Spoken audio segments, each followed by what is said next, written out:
Okay, picture this. You pick up your phone, right? You open up the chat, and there they are, those two little blue ticks. They read it.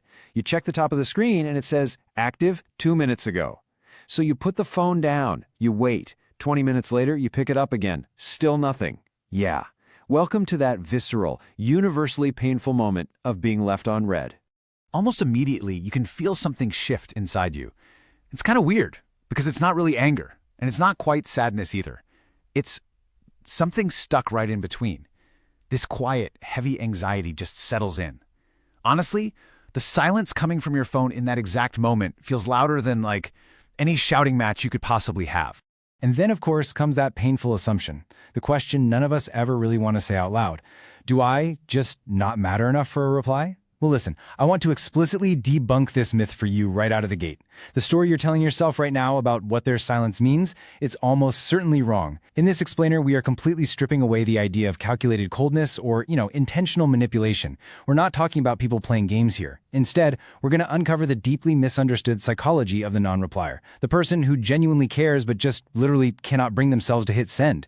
So let's dive into part 1, the burden of replying, and what happens when a text becomes a performance. See, for most of us, texting is super casual. You fire off a quick message, no big deal. But for some people, a text lands like this massive, heavy social contract. Psychologists actually call this response paralysis. They aren't ignoring you because they have nothing to say. No, they're not replying because there is this intense cognitive load surrounding the simple act of saying it. They literally agonize over the tone.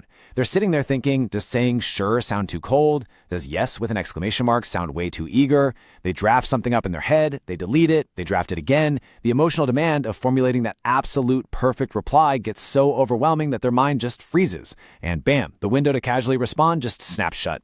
And this kicks off what psychologists refer to as the snowball effect of a delayed response. It's brutal. Minutes turn into hours while they're drafting and deleting. Then those hours turn into days. And now there's a whole new problem stacked on top. They have to explain why they waited so long to reply in the first place. Every passing hour adds actual weight to the message. Eventually, it requires this impossible amount of emotional preparation just to acknowledge it, which leads to total, complete paralysis. So yeah, they might be online, they might be present, but emotionally, they are just not there. Moving on to part 2, the overwhelmed nervous system, or basically the biology of silence. To really grasp why this happens, we have to understand a psychological trait called low arousal preference. Basically, this is a neurological baseline where a person's system is incredibly sensitive to stimulation. Now, that doesn't mean they're fragile, okay? It just means they process environmental input at a much higher emotional cost. For these folks, the world is just emotionally louder. They often absorb the feelings of people around them super intensely. It's a phenomenon known as emotional contagion. It's almost like catching the emotional states of others the exact same way you or I might catch a cold.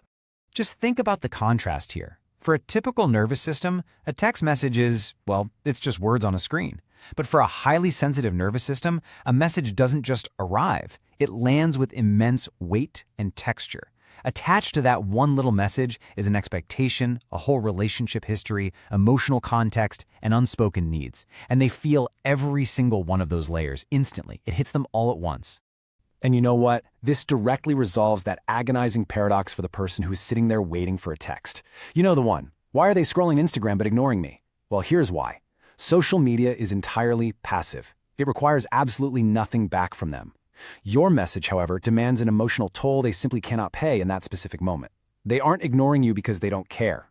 They're avoiding the message because caring, for them, currently costs way more energy than they have left in the tank. Let's look at part 3, childhood roots of silence, and how attachment theory plays into this. These kinds of reactions actually stem from two very different developmental foundations. Children who grew up with consistently responsive caregivers end up developing what we call secure attachment. Early on, they learned that closeness is safe and that showing up for someone doesn't put them at any risk. But on the flip side, children who grew up in environments where emotional availability was inconsistent, they often develop avoidant attachment. They learned, usually the hard way, that emotional availability cannot be fully trusted, and that literally wires them to unconsciously register intimacy as a persistent, quiet threat. Now bring that into the modern era. This childhood wiring connects directly to our instant messaging habits. People with avoidant attachment have this genuine, deep desire for connection, but the very second intimacy is offered, it triggers this massive internal alarm. Their nervous system literally forces them to go quiet and retreat into digital silence. Why? Because replying means engaging. Engaging means connecting, and connecting, well, that feels fundamentally dangerous to a system that is constantly bracing itself for unseen consequences. Which brings us to part 4, the digital boundary crisis and seeking the last private space. Think about it. The expectation of digital availability today is just constant. Notifications are buzzing at all hours. People can reach you at work, when you're resting, right in the middle of dinner. For people who are boundary sensitive, this constant, relentless access leads to what's known as psychological boundary dysregulation. It's basically this suffocating feeling of drowning under the endless demands of the outside world. So when someone feels like they've completely lost that internal sense of where they end and the world's demands begin, what do? They try to build invisible walls wherever they possibly can. We really have to reframe the act of leaving someone on read. It is not an act of rejection against you. Actually, it's a desperate attempt to carve out just 1 square inch of personal space, a tiny pocket of the world that demands absolutely nothing of them. Now for part 5, the hidden guilt loop and the sheer agony of the avoider. All of this creates a deeply vicious cycle. Step 1. They avoid replying just to save whatever drained emotional energy they have left. Step 2. They immediately feel this intense, genuine guilt for ignoring someone they actually care about. Step 3. That guilt makes the unread message feel astronomically heavier. And finally, step 4. The sheer weight of the interaction now forces them to retreat even further into the silence. The crazy thing is, the person who seems to be ignoring the text is actually drowning in the exact conversation they are avoiding. In fact, research consistently shows that these avoiders are highly preoccupied with the interaction. They literally compose full, detailed, emotionally considered replies in their heads, while they're off talking about something else entirely.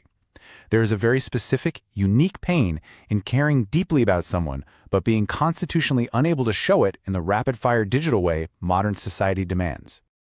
Let's wrap things up with part 6, Decoding the Silence, a quick guide for both waiters and avoiders. Okay, so if you are the waiter, the person agonizingly staring at those blue ticks, remember this. Yes, silence is data, but it is not the data you think it is. It almost never means indifference. You have to rewrite the story in your head. Try to recognize that you are likely looking at an overwhelmed nervous system or maybe an attachment wound doing its protective work. You are not looking at a lack of love or respect for you. And hey, if you're the avoider and you're recognizing yourself in this explainer right now, psychology offers you the ultimate grounding question. What is this silence protecting? Because it is always protecting something. Is it a fear? Exhaustion? A boundary? The moment you can actually name what that thing is, you regain a choice that the silence itself has been taking away from you. So, to quickly summarize these core psychological insights, being left on read is rarely a power move. It's almost never manipulation. Usually, it's the sign of an overwhelmed, highly sensitive nervous system. It's avoidant attachment doing its old protective work, and a desperate need to establish digital boundaries in a world that is way too connected. Psychology doesn't judge the silence, guys. It simply traces it back to a system that is just trying to protect itself from a world that asks too much, way too often. Well, we've unpacked a ton today. It really changes how you look at that little active status indicator, doesn't it? So I want to leave you with this final thought. Have you ever been both people in this explainer? The one waiting and the one hiding? The next time your phone stays quiet and those blue ticks stare back at you, will you stay curious just a little bit longer before deciding what that silence means?